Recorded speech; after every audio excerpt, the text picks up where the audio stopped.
ఇప్పటికీ తీవ్ర ఆర్థిక సంక్షోభంలో కొట్టుమిట్టాడుతున్న పాకిస్తాన్కు మరో బిగ్ షాక్ తగిలింది. దేశవ్యాప్తంగా ఉన్న గూడ్స్ ట్రాన్స్పోర్టర్లు అలాగే ఆయిల్ ట్యాంకర్ ఆపరేటర్లు ఒక్కసారిగా మెరుపు సమయబాట పట్టడంతో పాకిస్తాన్ పారిశ్రామిక ఎగుమతి సప్లై చైన్ పూర్తిగా కుప్పకూలిపోయింది. పాకిస్తాన్ గూడ్స్ ట్రాన్స్పోర్టర్స్ అలియన్స్ పిలుపు మేరకు శనివారం నుండి దేశవ్యాప్తంగా దాదాపుగా 4 లక్షలకు పైగా గూడ్స్ క్యారియర్ వెహికల్స్ అలాగే ఆయిల్ ట్యాంకర్లు రోడ్లపై నిలిచిపోయాయి. దీనివల్ల నిత్యావసర సరుకులు, పారిశ్రామిక ఉత్పత్తులు, ఫ్యాక్టరీలకు కావాల్సినటువంటి రా మెటీరియల్స్, బందర్ల నుండి జరగాల్సినటువంటి ఇంపోర్ట్, ఎక్స్పోర్ట్ గూడ్స్ రవాణా ఎక్కడికక్కడ నిలిచిపోయాయి. ప్రభుత్వం వెంటనే స్పందించి తమ సమస్యలను పరిష్కరించకపోతే కనుక ప్రొటెస్ట్ ను మరింత తీవ్రతరం చేస్తామంటూ ట్రాన్స్పోర్ట్ అసోసియేషన్ లీడర్లు వార్నింగ్ ఇస్తున్నారు.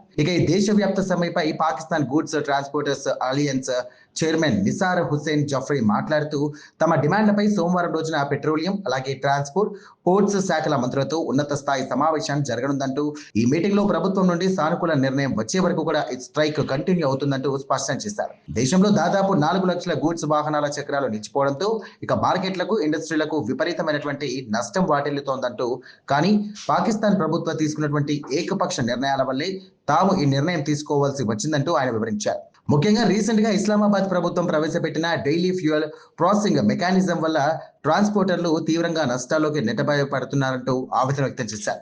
ఈ సమ్మెకు ప్రధాన కారణం ప్రభుత్వం రీసెంట్ గా ఫ్యూయల్ ప్రైసెస్ విషయంలో తీసుకున్న నిర్ణయాలంటూ తెలుస్తోంది.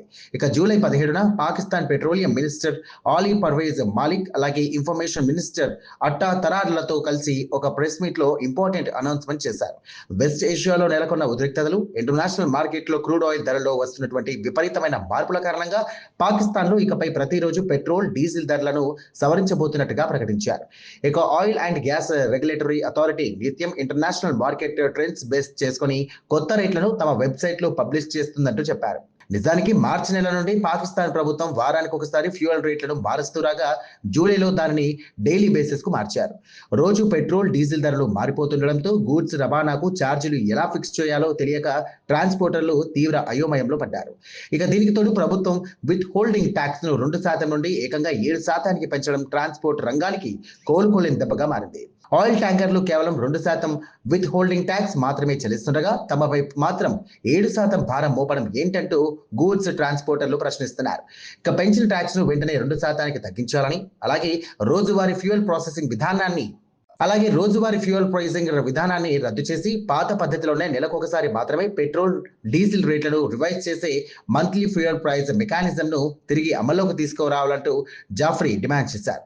మరోవైపు ఇరాన్, మిడిల్ ఈస్ట్ క్రైసిస్ నేపథ్యంలో రీసెంట్ గా పాకిస్తాన్ ప్రభుత్వం పెట్రోల్, హై స్పీడ్ డీజిల్ ధరలపై స్వల్ప ఉపశమనం కల్పిస్తూ లీటర్కు పెట్రోల్ పై పీకేఆర్ 2.20 అలాగే డీజిల్ పై పీకేఆర్ 1.50 తగ్గించింది. ఈ తగ్గించిన ధరల ప్రకారం చూస్తే పాకిస్తాన్ లో లీటర్ పెట్రోల్ ధర పీకేఆర్ 327.62 కాగా హై స్పీడ్ డీజిల్ ధర పీకేఆర్ $380.86 వద్ద కొనసాగుతోంది. అయితే ఈ స్వల్ప తగ్గింపు తమకు ఎలాంటి ఊరటనివ్వదంటూ ఫ్యూయల్ ప్రైసెస్ ఇప్పటికే ఆల్ టైమ్ హెల్త్ లో ఉన్నాయంటూ ట్రాన్స్పోర్టర్లు అసంతృప్తి వ్యక్తం చేస్తున్నారు. రేట్లు ఏ రోజు ఎలా ఉంటాయో తెలియకపోవడం వల్ల కాంట్రాక్టులు మాట్లాడుకోవడం కష్టంగా మారిందంటూ లారీ యజమానులు ఆవేదన వ్యక్తం చేస్తున్నారు. ఈ ఆల్ పాకిస్తాన్ స్ట్రైక్ వల్ల దేశంలోని ప్రధాన పోర్టులైన కరాచీ, పోర్ట్ కాసిం నుండి సరుకుల తరలింపు పూర్తిగా ఆగిపోయింది. ఫ్యాక్టరీలో తయారైనటువంటి గూడ్స్ ఎగుమతి కాక బందర్లకు వచ్చినటువంటి రా మెటీరియల్స్ లోపలికి రాక ఇండస్ట్రీలు మూతపడే పరిస్థితికి చేరుకున్నాయి. కూరగాయలు, పాలు, ఇతర నిత్యావసరాలు సరుకులు సరఫరా కూడా నిలిచిపోవడంతో లోకల్ మార్కెట్లలో రేట్లు ఆకాశాన్ని తాకే ప్రమాదం ఏర్పడింది. సోమవారం నాడు ప్రభుత్వం జరిపే ట్యాక్స్, పెట్రోలియం మినిస్ట్రీల చర్చలు సఫలం కాకపోతే గనక ఈ నిరసనను అపరిమితంగా కొనసాగిస్తామంటూ లారీల యజమానులు హెచ్చరిస్తున్నారు.